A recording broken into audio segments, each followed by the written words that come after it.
Fox News has again played host to more weaponized disinformation. This time it's coming from Fox News contributor Bill Bennett. He's a conservative who's been around a very long time.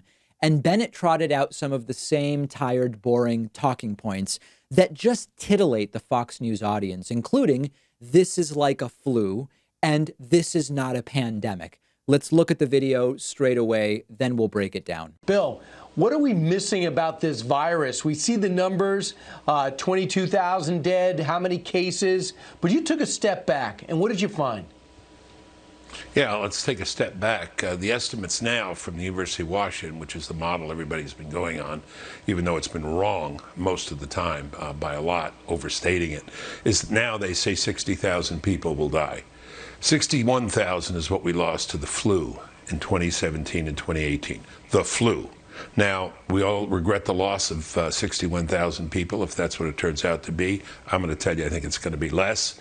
And salute all those who are working on the front lines on this, the hospital workers, the nurses, the doctors, et cetera, and the generosity of the American people.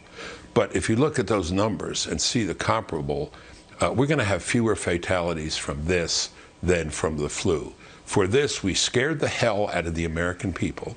We lost 17 million jobs. We put a major dent in the economy.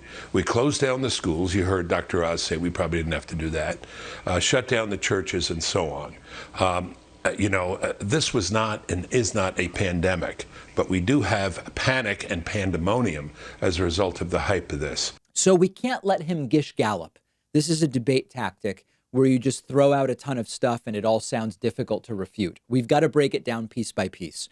First, Bill Bennett says if 60,000 people die, this won't have been serious. Remember, if only 60,000 die in the first wave, we're expecting 2 to 3 waves, it will be because we did all of the stuff he says we didn't have to do. Already mentioned it earlier. This is the anti-vaxxer conundrum. Without doing anything, the death toll could have been 1 million, 1.5 million, 2 million. We don't know. Next, measles. I'm sorry, not measles. He compares it to the flu, not to measles. He says, 60,000 are going to die from the flu and 60,000 are going to die of coronavirus. And that's related in some way in his mind. This has nothing to do with the flu in that the seasonal flu is not a pandemic. You have to understand the difference between a pandemic flu like that of 1918 or the seasonal flu. You can have a flu that is a pandemic, but the current seasonal flu is not. The seasonal flu happens seasonally. You've got some immunity because of vaccination and previous exposure. You have a much smaller death rate. There are plenty of functioning antivirals for the seasonal flu. It doesn't have a huge impact on the public at large. It doesn't require an economic shutdown to prevent it from going logarithmic. It doesn't overwhelm the medical system. Now, of course, you can have a pandemic flu. We had one in 1918. This year's flu is not a pandemic flu. SARS-CoV-2 is not seasonal in any strict sense.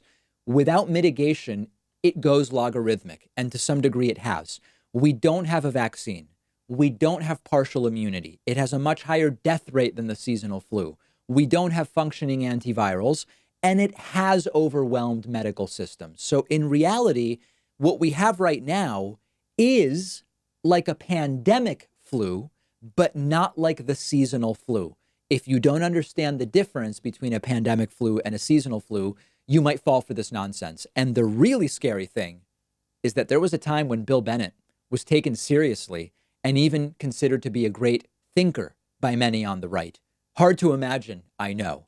This is another one of these, not a doctor, not a scientist situations, but they still get to say things on Fox News. Weaponized, scary stuff.